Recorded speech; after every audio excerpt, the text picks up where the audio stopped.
Great. Now, here's what's going on, guys. I am fixing to invite Amber Highland in to join me. Amber is the editor of the Cartomancer. Let me get her email up here. Oh, Amber, where are you, darling? This has been a work in progress, guys. I didn't realize you had to connect Zoom to YouTube. Now I know. Jen Sankey has been a super helpful human being for all of this. We're going to send this off to Amber, and then we're going to get going. Now, I'm going to come over here. Oh, look, here's Jamie. Hey, Jamie Elford, can you hear us? Can you see me? Yeah, I've got a lag on, so that's going to be part of it too. We've got a couple of people already watching, so that's great. Let me get back over here to where Miss Amber's coming in. She'll just have gotten the link. So let me see. Let me tell her I sent the link. Technology.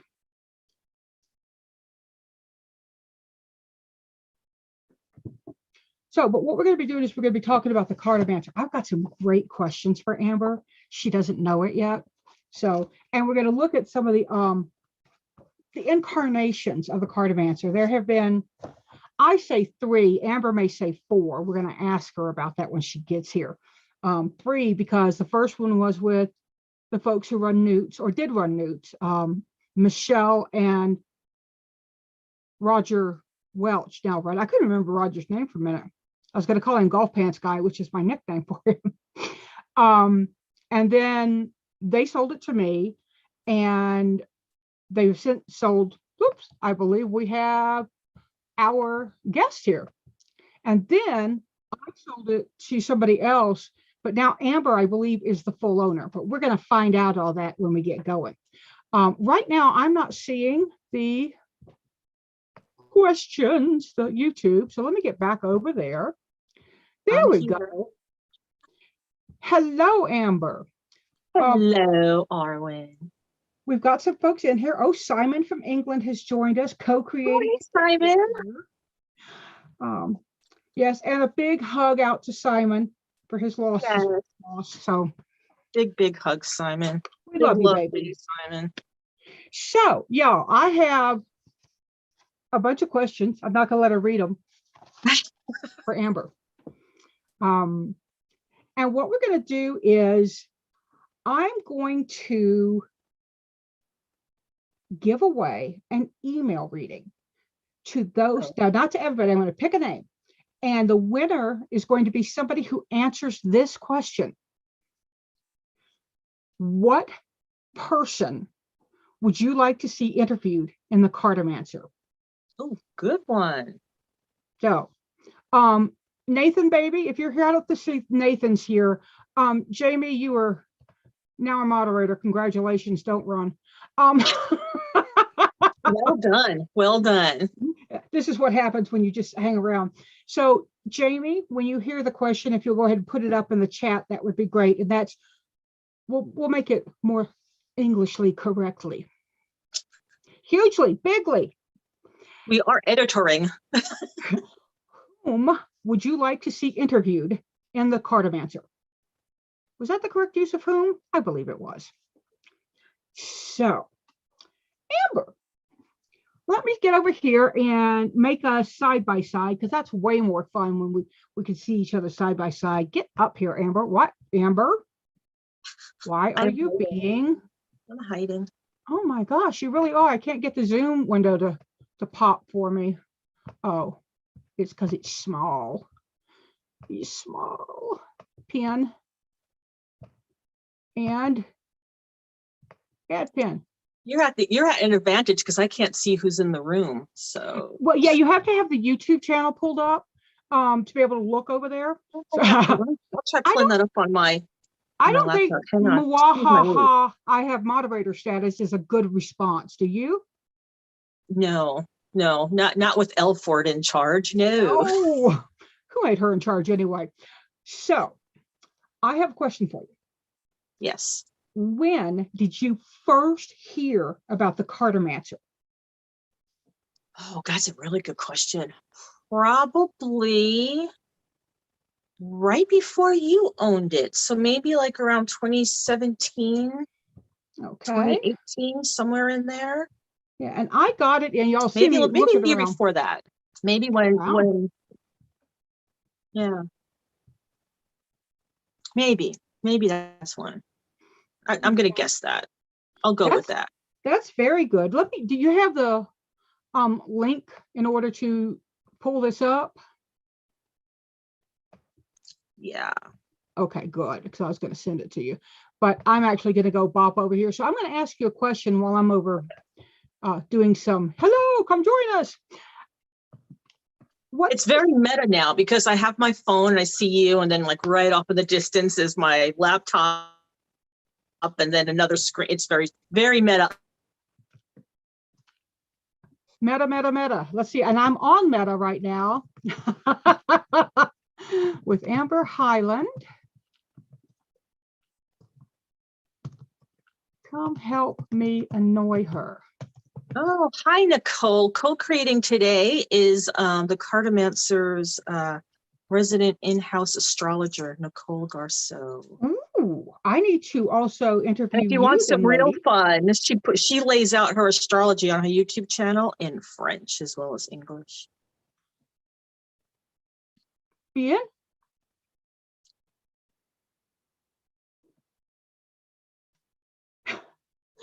Okay, now I cannot see us side by side on YouTube, so I was hoping that we would show up side by side, but there is a I don't delay. see us side by side either. I just see my face on YouTube. It should switch back and forth while you're Yes. talking. It's switching back and forth now. Okay. And we're on a delay, so there may be some issues there. I see a black and white border collie nose. It looks like a border collie nose. It is. He's a border Aussie. He's half border collie, half Australian shepherd. So he's no stop until he's done, and then he's out.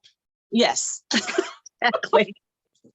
So let's ask a couple of more questions. What is your idea of the perfect afternoon for relaxing? Perfect afternoon for relaxing. Definitely a good cup of tea, a nice herbal tea, or I really like green tea with ginseng or jasmine tea. So we'll go with jasmine tea, a movie, sometimes a movie in the background while I'm reading, a relaxing walk with the dog by the lake. Yeah. And if the sun is out, I will be sitting out on the deck writing or something or editing. That's not relaxing. That's working. So what kind of movies do you like? Are you a comedy girl, horror, fantasy, tentacle porn?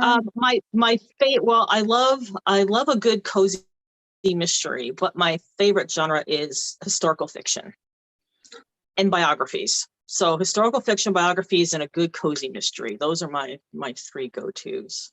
Now, do you read Deanna Raybourn?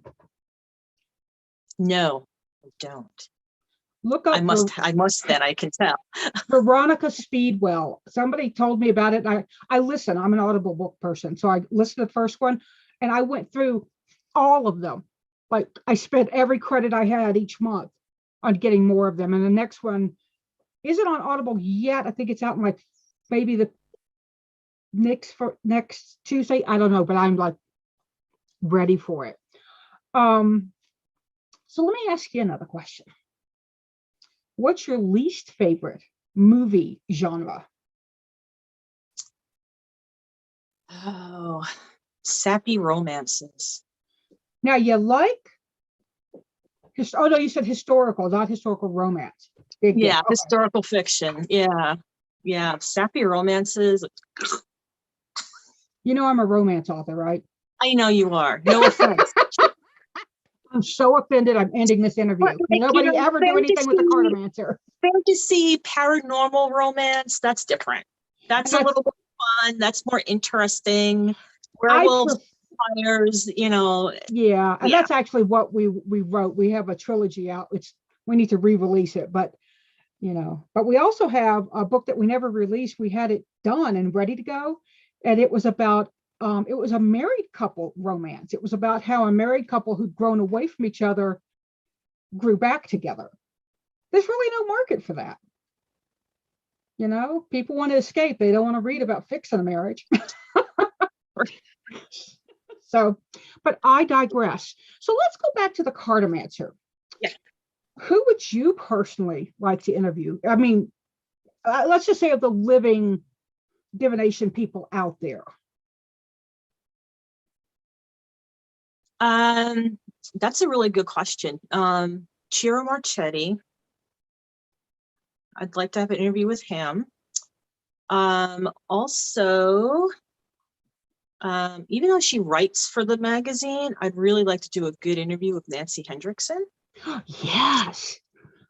I have to confess, y'all, I've just started Ancestral Tarot, the book. Where is it? Right here? No, it's not right here. It's in my laptop. And I read it, and then you get stopped. He's like, okay, you have to do this spread. I'm like, Nancy said I have to. So I did it last night, and I used, of course, Carrie Paris's Relative Tarot. Right. So I'm really excited to see where it goes. I didn't get much further than I was doing it. I do receptionist work at my husband's office, which means I sit in the chair and go, thank you for coming. Thank you for coming. You'll have to wait. Thank you for coming. It's a lot of fun. I'm working on my Carol Burnett. We can't remember her secretary, Mrs. Twitter Patered or something, but she's like, yeah. So that's what I'm working on. I try to flip back over here to see our YouTube folks. Let's see what they're saying. Another person I'd like would be Lina Rahu from US Games. I'd like to have an interview with her. Have you asked her?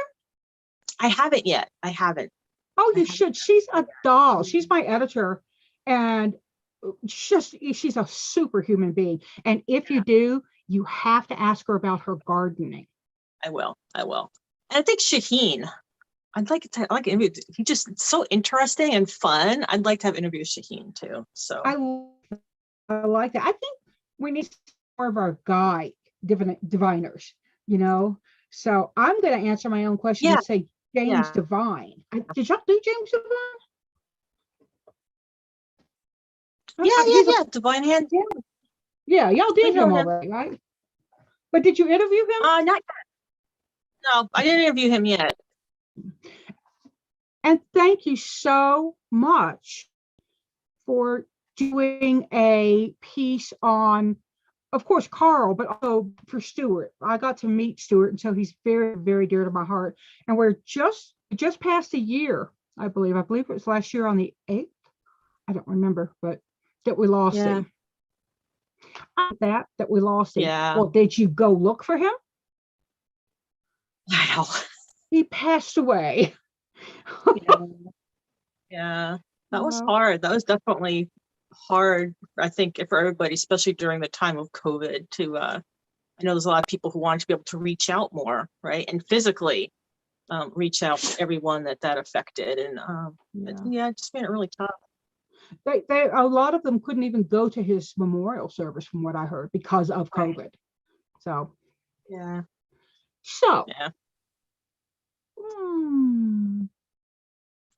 Are you a professional divinator or a hobbyist?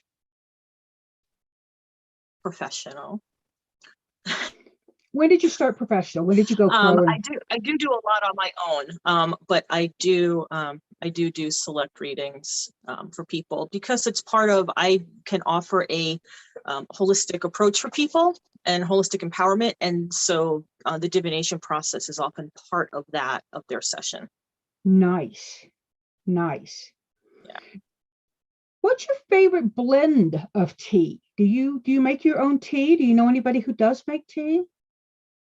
I do make my own teas, and I have one that has a little hint of grenadine in it that I really like, and it's a black tea base with a hint of grenadine and a little vanilla and rose, and it's a really nice kind of afternoon tea. It's not too intense. And how could somebody get that from you? I mean, how do they contact you for tea? Just email you, or? They can email me or go to my website, which is amberhighland.com, and there's a contact form there, and we can set it up. And y'all, she made me a Joy Seeker tea, and I think if you ask her for some Joy Seeker tea, you might be able to get some. They just might be able to. It's good. It's a strong black tea, and it's got orange and cinnamon and pomegranate. I mean, it just explodes in your mouth. Even my husband likes it. Okay. That's a good iced tea. That one came out as a good iced tea too, I think. Yeah, So. yeah. And I like breakfast tea in the afternoon, and I add Italian sweet creamer to it. Yeah. So it's the sugar-free stuff because I try to do sugar-free as much as possible. Now let's go over here. Wait, I should check these off. Let's see. Answered that one wrong. Answered that one correctly. You had quite the list there, Miss Orwin. You had quite the list. And I'm judging you, just so you know. Judging. What's your favorite deck? Oh no, see, that's not a fair question. Okay, my favorite deck. I'm a Crowley Toth girl. I love Toth. So give me a good Toth deck. I'm happy. Nice. Yeah. Now I am not a Toth girl. Like on a good day, I might read Marseille. Right? Maybe. I am so Rider-Waite. It's a wonder I don't have a little white dog attached to my butt. So serious, y'all. What's your favorite divination system? I know that you do a couple of different ones, I believe. I do. Well, my favorite divination type is scrying. I do mirror scrying and fire scrying. So those would be my favorite. And then pendulum. Yeah. And, tarot and oracle, they're actually lower down on my list of my favorite divination systems. Mm-hmm. And part of that's because my introduction to tarot was not for divination. I got into tarot for magic and for connecting with the energies and archetypes of certain Catholic saints. Nice. So that was, then I used a Rider-Waite deck for that because the images were just so stark and straight ahead. But that's how I was probably doing that for a good 8 years at least before I started using tarot for divination. Would it be Saint Anne? Would she be the Wheel of the Year or the Wheel of Fortune? Yes. Was she the one who had the circle, right? That's what I used with, yeah, I used that for Saint Anne, definitely. Yeah. I don't know the saints very well. I was raised Episcopal, but high Episcopal, and most of my family's Catholic. So I have a passing acquaintance with the saints. Hi. Going to the pagan potluck, going to the early morning services. There you go. So, so were you raised Catholic then, or do you ID as Catholic? I don't ID as Catholic. I was raised as Catholic, and I'm very actually happy I have that base.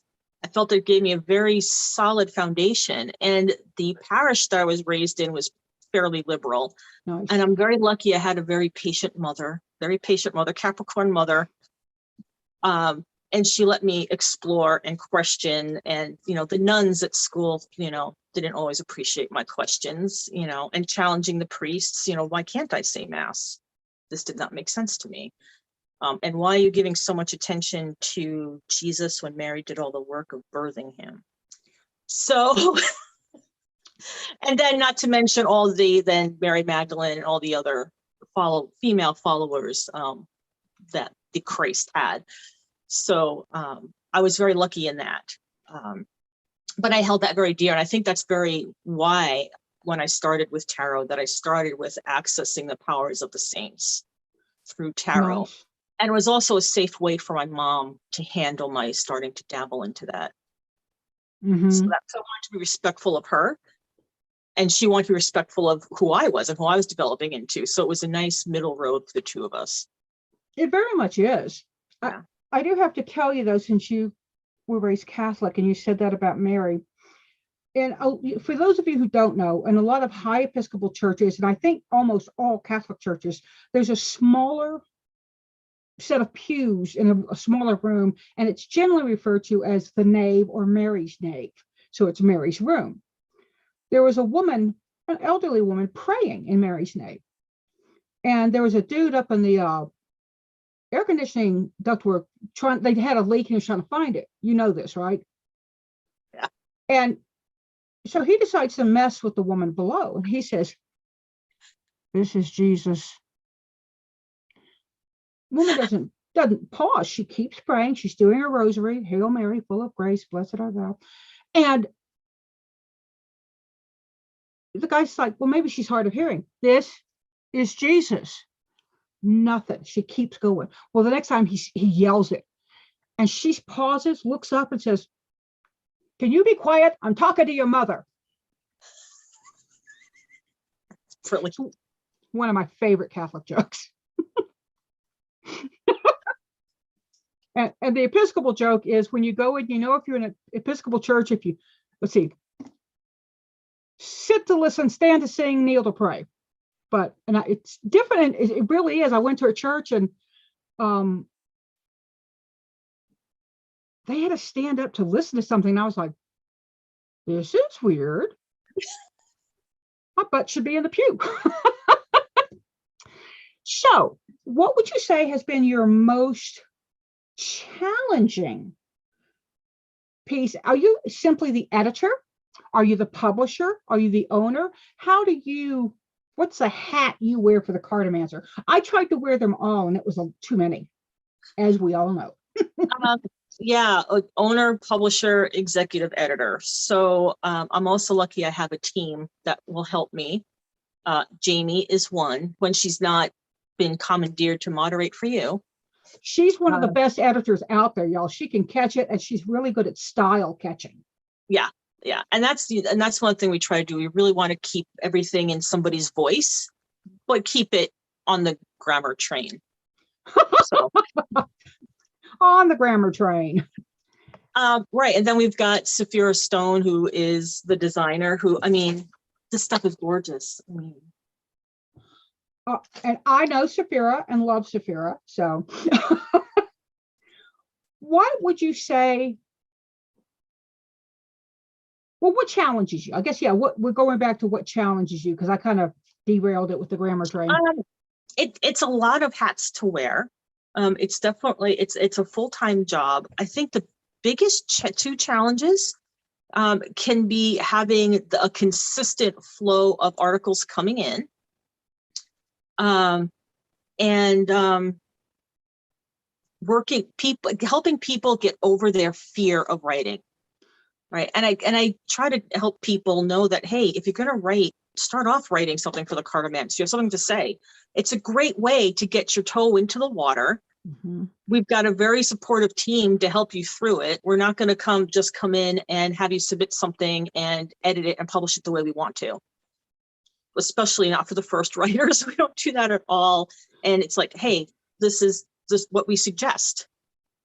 Let's go back. Now you work on this and send it back to us again. So we really try to have a relationship.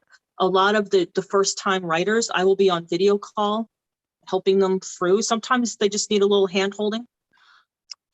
And that's good. We like that. We want to be able to help massage people and help people develop their voices and share them. It doesn't matter if you've been reading cards for 1 to 3 years or 30 or 40 years. Mm-hmm.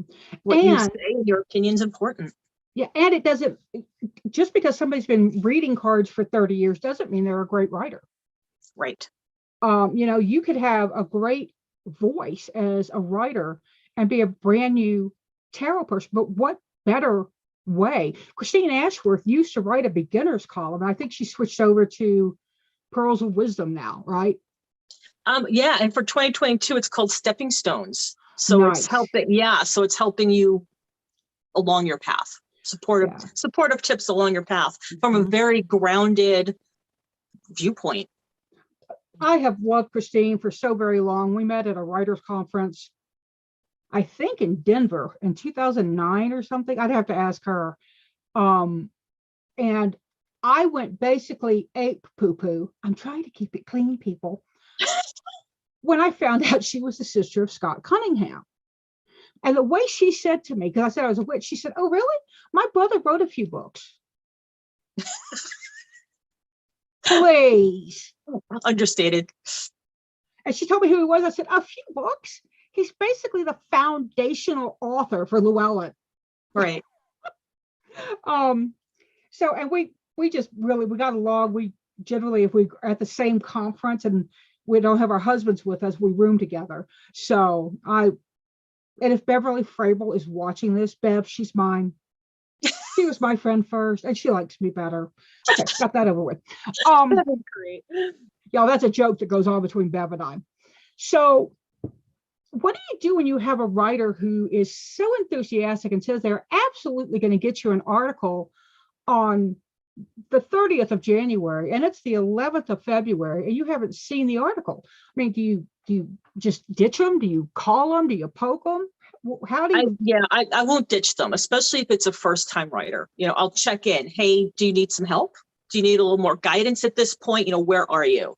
And then I'll feel it. If they're really getting cold feet and just have been afraid to tell me that they can't pull it together or they don't want to do it, I'd much rather have that conversation happen than just be sitting, waiting. And I also just don't want to blow somebody off because you never know what's going on in somebody's life. And true story, y'all, I'm one of those writers that she has to chase down. We had a great conversation. I was gung-ho, man. I knew exactly what I wanted to do. Boop, went right off my radar. So she will go, Arwen, do you need some more time? Do you need any help? What's going on? She's so sweet. And I'm like, myself in the mirror. But to talk to us, let's talk about the cover of the magazine. Now, let's see if this is going to work. Hang in there, guys. I want to see if it's going to work for me. Oh, look at here. We're doing this is like that's first, old school.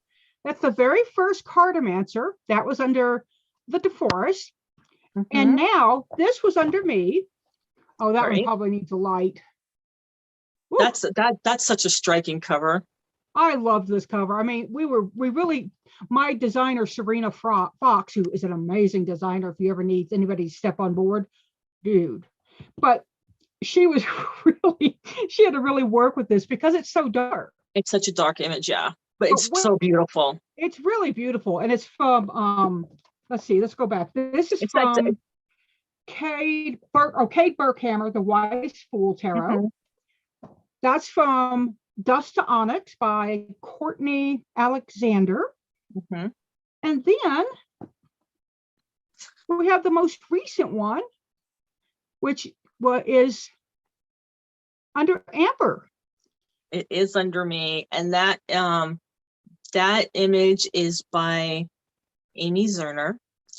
And it's from an upcoming Oracle deck that she and Monty are putting out. I think it's coming out in a couple months now. Is it Schiffer? It's getting close. Is it a Schiffer deck? I think it is on Schiffer. Yeah. And I think I saw it on Schiffer's website. But y'all, when you get this magazine, now look, I wanted to tell you something that's been always with this magazine. It has always had good content, right? Content. You're not going to get this magazine and say, wow, why did I get this? I love that. The Tarot Bros, Kings of the Tarot. And so we had some shorter articles in here. I was really into 1,500 words or less. And now I want you to look at I don't know if you can tell, but each one, I should probably hold it over here. Each one gets a little monkey thicker, right? Right. And that issue that you're holding, it's the December through February issue, that's a special one. That's our legacy issue. And that's one of the reasons that it is so big. We really wanted to go into some of the history and get people, amazing people. I mean, you want to talk about a fangirl moment when I'm got an email from Rachel Pollack and, she sent me something she wrote for the magazine. I about hit the floor. I'll tell you what. I reached out when I was a baby blogger and I thought, I'm just going to ask because I'm plugging my computer in, y'all, because I forgot to plug it in. And it just said your battery is low. And I said, why? But in here, and you're going to get ads. This is the best part. And if you're a small business owner, you've got to reach out to the Cartomancer to get your name in there. And what a really cool thing, there's Pearl by Pearl. Mm-hmm. And she's actually talking about her brother. This is Christine and her brother there on the magazine. So you actually, let me see if I can find it really quickly. If you write for the Cartomancer, I believe one of the things you get is a copy of the magazine and your ad in it. Is that true? If you write for the magazine, you get a digital version of the magazine, and you get an 8th page ad, complimentary 8th page ad. And those 8th page ads, if you don't have one, Saphira, our designer, will actually create an 8th page ad for you at no charge if you're a contributor. They did that for me, y'all, because I I said, yeah, I can make that. Didn't. But that's what an 8th page is. It's a business card size. Okay. Yeah. When you're in publishing, it's, watch, I'll show you. Business card, 1/8 of a page. Mm-hmm. Right. And Yep. you can do what's called a 1/4 page. That's Marie Yep. Bento down there. 1/4 page.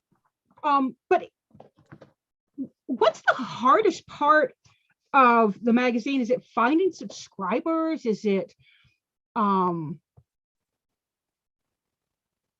getting advertising? What is your personal challenge? I think the advertising and subscribers, right? You get, especially if you're a subscriber, you get, it ends up being a discount overall throughout the year. We're published 4 times a year. And I actually, because you and I are having this chat today, there are some sales for a couple back issues and subscriptions on the website right now. Ooh. For anyone who's listening. Yeah. Now, is the legacy issue still available? The legacy issue, there are still some copies available, and I did put that up there and put it up for a sale price. So, y'all, trust me, you want to go get this. It is. I really love the Cartomancer, and not just because I had it for a brief period of time. I love doing it, y'all. It was fun, and I learned that I had ADHD right after, like the year after I bought the magazine, and for whatever reason, my brain took a loop, and it's just beginning to slowly kind of stop going, oh my God, ADHD. Because I had to deal with a whole lot of back stuff and kind of process the idea that there was a reason I'd been acting so crazy.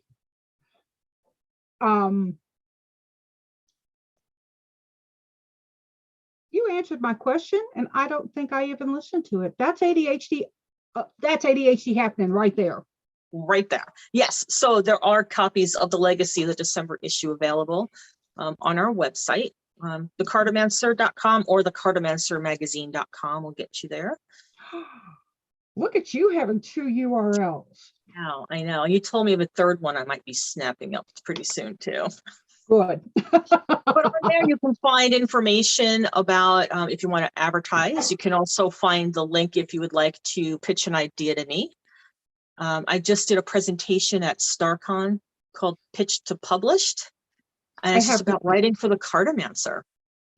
And because it's a different beast, magazine writing is a different beast. You know, I don't care if you're a romance writer, a fiction writer, a history writer, and you have 1 million novels under your belt, magazine writing is a different beast. It is. Y'all think of essay in college, right? It's more of an essay style in terms of the voice. You're not trying to give them everything. You want to tantalize and teach, but you don't need to have them graduate by reading your article. Would Right. you say that's fair? I think that's a very fair assessment. And on there now, we have a PDF that they can print out that's all about writing for the Cartomancer, give some pointers. And it has the due dates for the final submission date for the articles. If you're pitching something to me, yeah, hint. Oh, wait, I owe you an article soon, don't I? April 4th. But if you're Thank just you. pitching an idea, I ask you to try to get the pitch into me at least a month before the actual due date, so I have time to work with you, especially if you haven't written for a magazine before. Just Now, are you getting enough submissions that you have to say, okay, this is great, but I don't have room, I'll bump it to the next one? we're Are you at starting that to point? get there, which is really exciting. That was my exciting point, right? Because I was out there Yeah. literally emailing people and going, I want you to write an article. Well, and the other thing I have going on is that we have themes for each issue. So if somebody sends me, so yeah.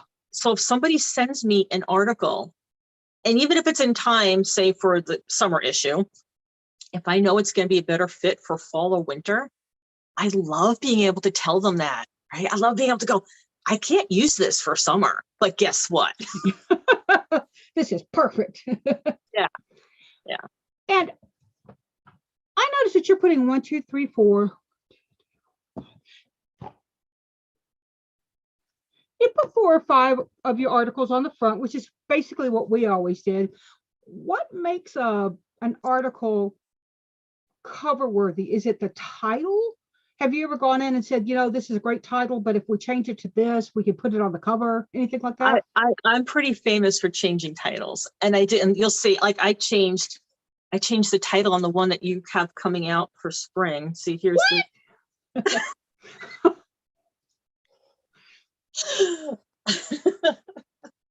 But I tell everybody that, and it is in our style guide, which is also on the website, that we reserve the right to do that, because sometimes just a slightly catchier title is better to draw in. But to answer your question, part of it's the title, part of it's the content.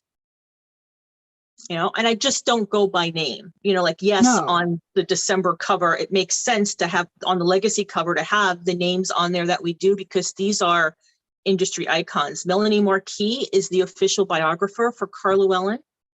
And of course, Sasha Graham, everybody knows, and Rachel Pollack and Mitchell Osborne. Everybody loves Mitchell. Right. And if you don't love Mitchell, what the hell's wrong with you? For you. Oh God, I just kicked my cat. Now I can't have him come read for my animals. There are times that, like, as I start getting articles in, I'll start thinking what I want on the cover. And usually I'm pretty good with that. And when I get stuck, I might come up like with 5 and then talk to Jamie and Saphira and say, what do you think? I think that's a great idea. I really do. Serena, I would basically just send her all the stuff and say, put it together. And she would say, okay, what do you want on the cover? And I'd say, these are things I'm thinking of. And she said, well, okay, but here's a word count on that one title you want. And, it's going to kind of run off onto the back cover. Bouncing ideas off other people is not just good. I think it's necessary. Absolutely. If I didn't have the people around me to bounce things off of, I would go insane, because I can get so many ideas and so fast. And I might be making notes and writing down, but then I'm like, is this really a good idea? Or is this just my ego thinking it's a good idea? Right. Yeah. So that's really helpful. And it doesn't matter whether it's Jamie or Saphira or, one of our other editors. They're so good about being able to tell me, yeah, let's rethink that, or let's think about that again. And one thing that Saphira did for us, which I love, is how she does our contents page, because it gives me the opportunity. If there are things that I was thinking about having on the cover that didn't quite work out, I can put them on the fancy contents page that she made with the. It's gorgeous. I love it. Yeah. So this is here's that's the December one. Yeah. It's wonderful. And I know that they're taking care of you. The moderators are taking care of you over here. And there it is. Where is it? That's good, because my other stream left up, so I can't see it at all. Yeah. Or they're throwing out, Jamie is so awesome. She's like, summer articles are due by, I think that she did it for her. They're saying they'd love to have bucket list. I'd never thought to have edit Rachel Pollack. Right? Yeah, she did. That was wonderful. Yeah. Jamie got to edit Rachel Pollack, which I think was like 1 comma and 1 misspelled word. Rachel's such a But she still professional, got to edit Rachel Pollack. So yay, Jamie. right? Take it where you can get it, Jamie. So, have you ever had a paranormal experience? Yes. Can you give us Many. a brief of give us a brief of your most memorable or your first? Okay. I was raised in a family where everybody talked about death. Death, it wasn't a taboo topic. It was never something to be afraid of or to be hush hush, don't say anything. Right. My parents were, my mom was 40 when she had me. So then growing up, a lot of my great aunts and uncles or my great great grandparents, they were at, in their 90s, so starting to die from natural causes. And I'd be going to the funerals and not,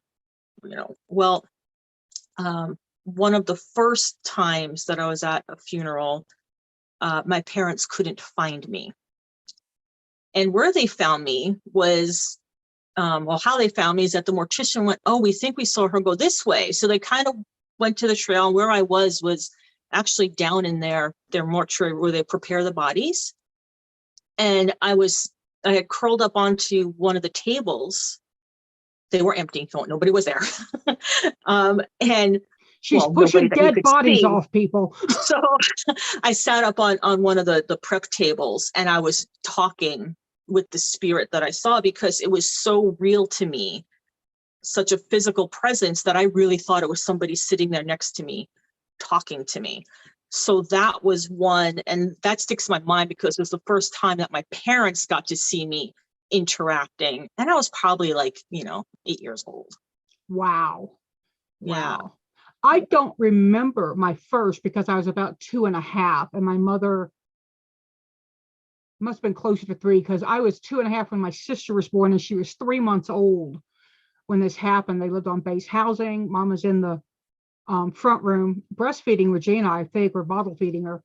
And she could hear me in my room. And I'd gone, she put me to bed already. And I had a room that had an outside window. And what she hears from her toddler is, hi, man, hi, man, hi. And my mother said she's freaking out because obviously somebody has broken into the house. She's like, do I run with the baby? Do I get Stephanie and run with Regina? My given name Stephanie, I think everybody knows that. So she decides she's going to grab me. And so she flings the door open and lunges for me. And there's nobody in the room. But I'm looking in a corner having a little chat with somebody.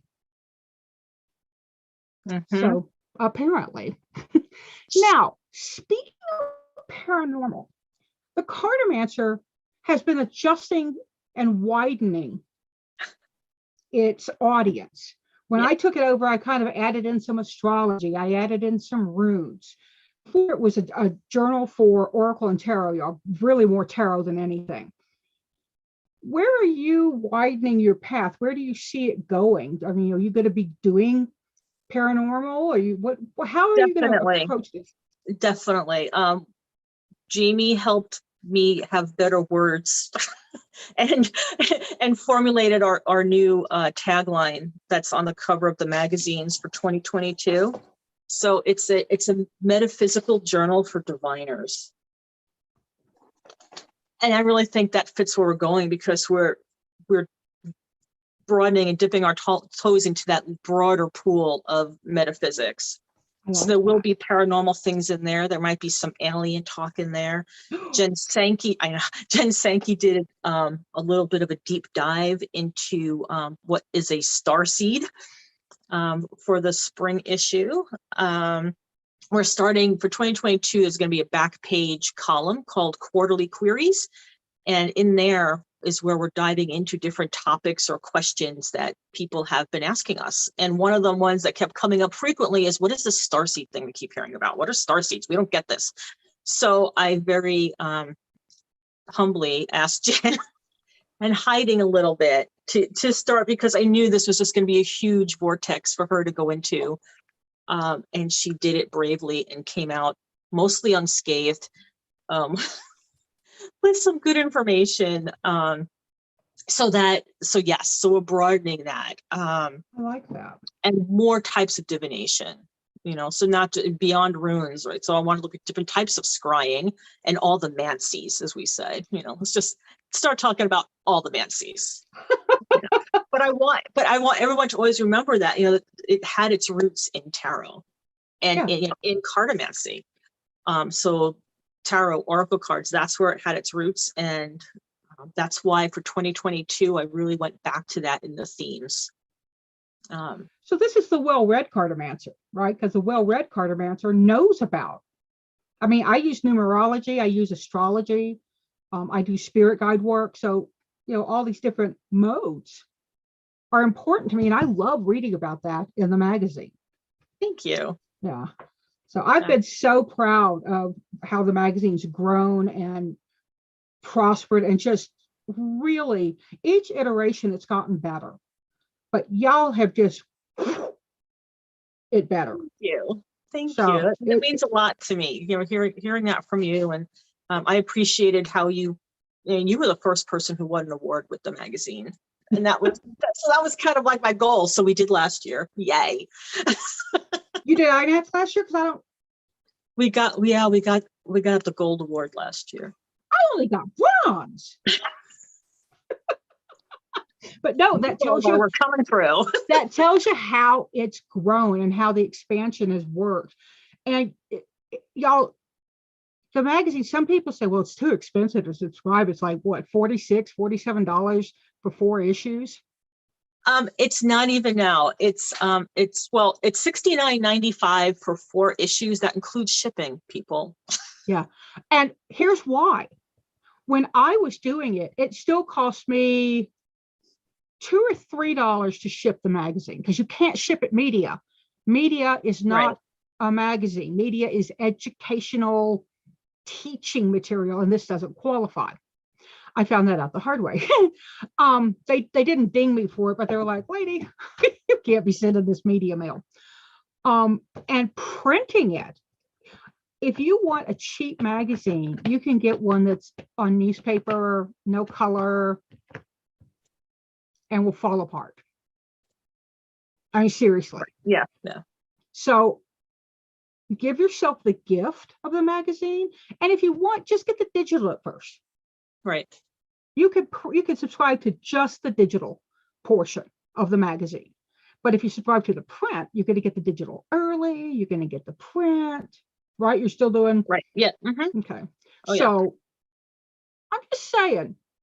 Yeah. And we are available in several retail stores throughout the United States and in Canada. Are you available in Denver at ISIS yet? No, not yet. They asked me about getting the print magazine in there, and I forgot to respond to them. I'll see if I can't find that and put you in touch with them. They're excellent. That'd be great. Yeah, it's a huge store. Yeah. Sorry, y'all. I'm in Salem, in the Salem area, which will be wonderful. Yeah, and it's very exciting. So you can always, if you catch the pre-sales, you can pick up individual print copies instead of just buying the whole subscription. I just saw that now this magazine is a $20 magazine. That's the price on for 2022. It's $17.95. Oh, okay. So it did get to drop back a little. Yes, this last issue was $19.95. Gotcha. Okay, so because it was such a bigger, that makes sense. Right.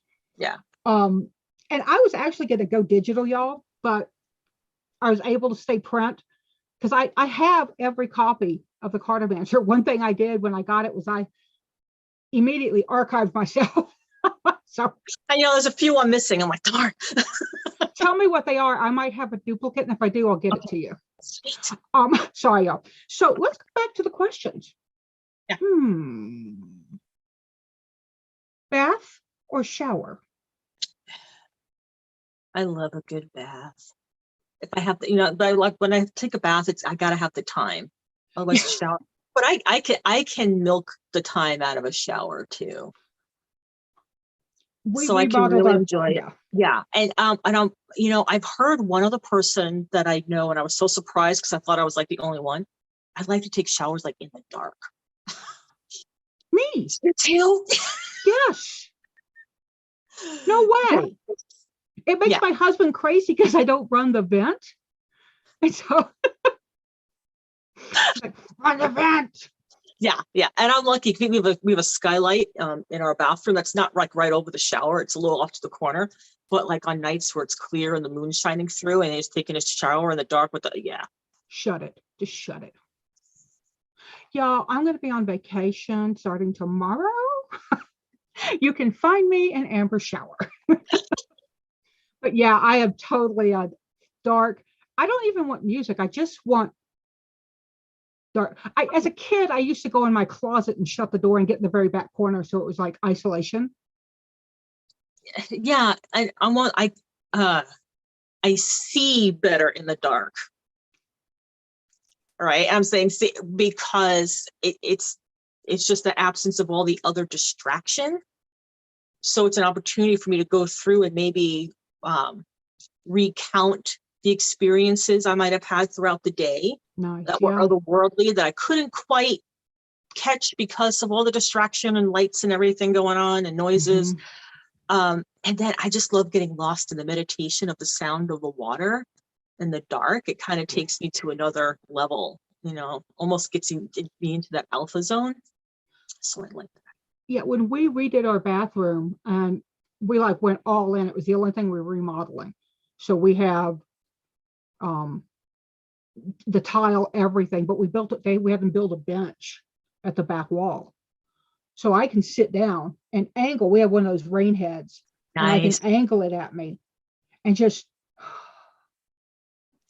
And it's the best thing for me if I'm in a bad mood or I've had what I call a gunky day, and that's where it feels like all the psychic energy has just clung to me. Yeah. I hit the shower. Quick tip: if you feel gunky, you can just wash your hands and it will help. Or wash your dishes and imagine all that energy going into that dishes and scrubbing it down. Yep. So you've gotten into, what do you think being the editor of the Cartomancer has opened your mind to in terms of different things out there? Does that make sense? It does. It does. Definitely. I have gotten broad in my horizons of how many interpretations there can be for a single card. I like that. Now, did you have an idea when you did it? Were you like, no, that's crazy? There could only be. Were you like a one? Because you were. I find. I don't mean this in an ugly way. Maybe. I find that thoth readers can be very traditional in how they read. Do you find that too? No, I'm like a renegade Thoth reader. Yeah. Yeah. I think traditional Thoth readers will probably be like, put her over there in the corner. No, I'm not. And I think that's part of why I've just been fascinated because Rider Waite, like the original Rider Waite,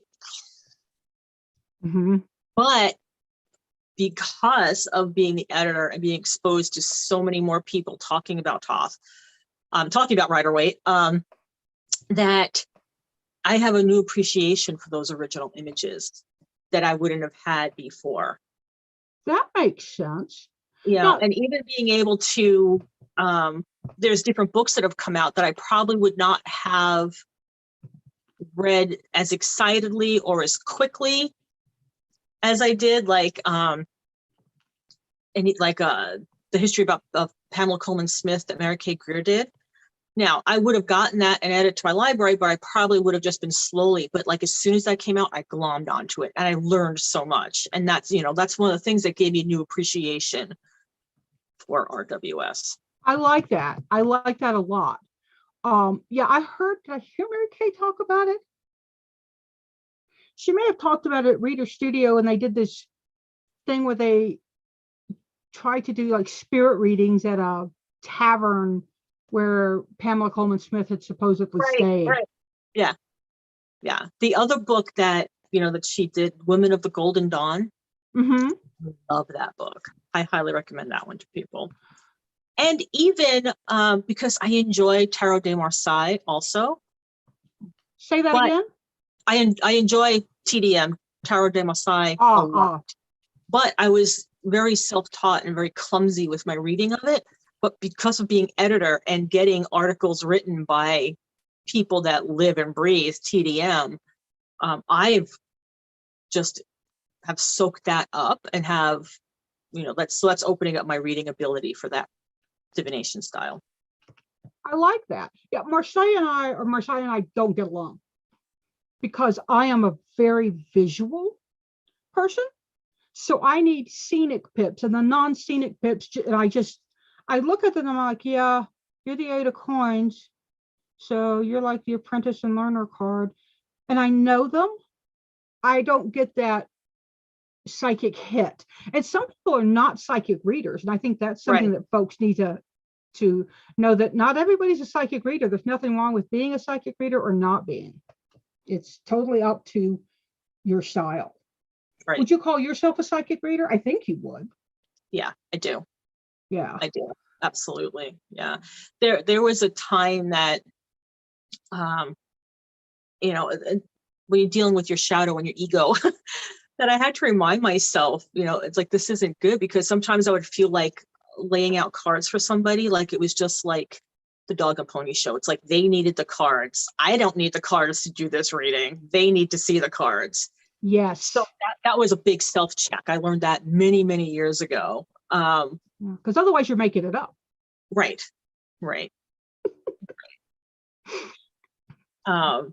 But yes, so I consider myself a psychic reader, definitely intuitive reader. And I like it. I haven't, there are some systems that I just don't quite get yet, like Kipper. I'm okay. But Tony, not one of my favorites. Right. Tony's the one I go to for that. Yeah. Yeah. That's Tony Puyol of World Divination Yeah. Association. So, Lenormand, I can read. I enjoy doing Lenormand. I have done Lenormand readings that last way too long, but it's so much fun. Yeah, I'm a short reader, so and I'm a fairly tall girl, but I want a reading that's right there. And I do this type called, and it's boom, boom, boom. Were you with us at that? I don't know if you were with us at that dinner that we had at, it was Reader Studio. I don't think you had come to Reader Studio that year. And Teresa Reed and I think Mitchell was there, and just a bunch of us hanging out, hooting and hollering, and doing like these bam, like definitions, Queen of Swords in 3 words. It's for the Manitude, and she's not really. But do you want a reading when you get a reading? Have you had a professional reading? Mm-hmm. Okay. I have, yeah. And I enjoy them. And I've had very quick to the point readings, and I've had long ones. And for me, it can depend on who the reader is. Yeah. And I try to suss that out beforehand. If I, like, okay, this is going to be a quick one and I'm going to appreciate it, or do I want to go someplace else and get something that's more in depth? And, I went to a professional that I didn't know. It was, she was reading in a Bardo on the Las Vegas Strip at Old Town. So totally out there. And I walked in, I'm thinking, tourist, right? She gave a damn good reading, like scary accurate. Girl, get out of my private life. I didn't ask you to read for me. So yeah, so we are hitting an hour, or just at an hour. So let's go ahead and kind of start wrapping her up, because I know you probably have to go do things.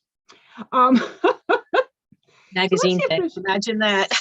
If there's any other questions I have on here, there's anything come up in the chat question, but we'll skip that for now.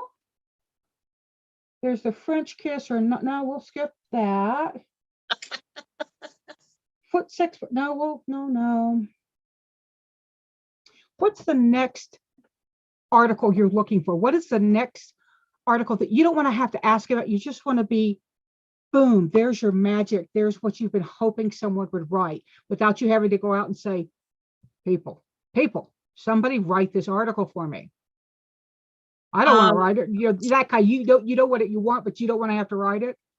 Yes, exactly. Right. I don't want to have to write it. The history of Toth, the history of the Toth system.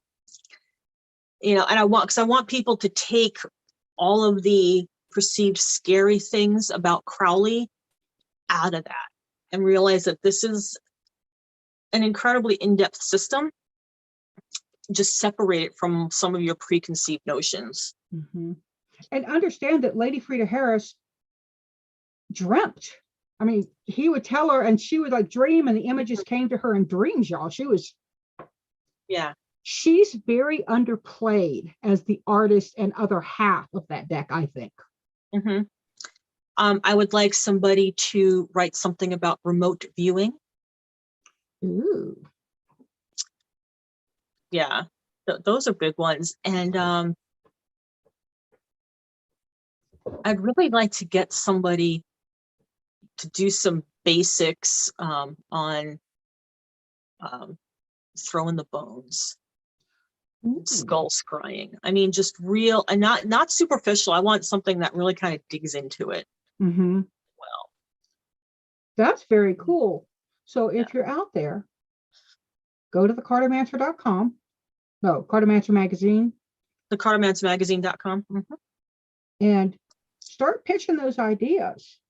Yeah, we have a submissions tab. Click that, click the contact, and those messages come right to me. So Amber, thank you so much for showing up and answering all my questions and having a good time with me. Y'all, don't ever go to a bar or a restaurant if I'm there with Amber and even one other person.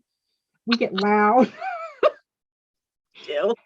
And then we text each other for like just random days afterwards. It's I met Amber and Safira and Anna. Right. And we all went out to this German restaurant, had good food, but had great beer. So yeah, they didn't throw us out, but I think they were really glad we left. I think so too. So upcoming from me next week on Thursday, I am doing a Zoom class on the big bad behemoths of the tarot. Ooh. Death, the devil, and the tower. Walk into a bar. No, but it's going to be about going into those cards and meeting them and understanding that they aren't really scary, negative, bad cards. Unless you are, in fact, afraid of your own shadow. See what I did there? I see. And it's by donation, which means all you have to do is donate what you can. And if what you can donate is zero or just your attention, that's fine. I want you there. There is a limit to how many people get in, but we're not there yet. I'm not going to be that person. We're really close to the limit. Plenty of room, people. I just want to see you there. So, and Amber, what's next for the Cartomancer? What's the theme after spring? Oh, after spring. Spring is aces and the suit of wands.